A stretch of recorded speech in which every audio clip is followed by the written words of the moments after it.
कळमोक्षादृतान् मोहात् पीड्यमानानपि क्षुधा मानुषा मनुजव्याघ्र साभिलाषाः तान् प्रते लोभात्प्यत्युपकाराय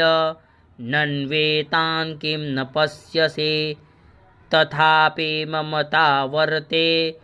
मोहगर्ते निपातिताः महामायाप्रभावेण संसारस्थितिकारिणा तन्नात्र विस्मयः कार्यो योगनिद्रा जगत्पतेः महामायाहरश्चैषा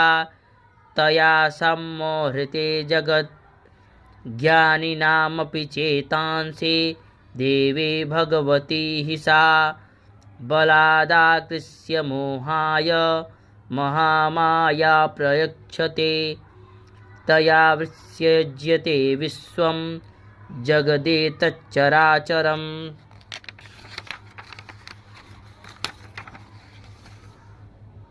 सैषा प्रसन्ना वरदा नृणां भवति मुक्तये सा विद्या परमा मुक्तैर्हेतुभूता सनातनी संसारबन्धुहेतुश्च सैव सर्वेश्वरेश्वरी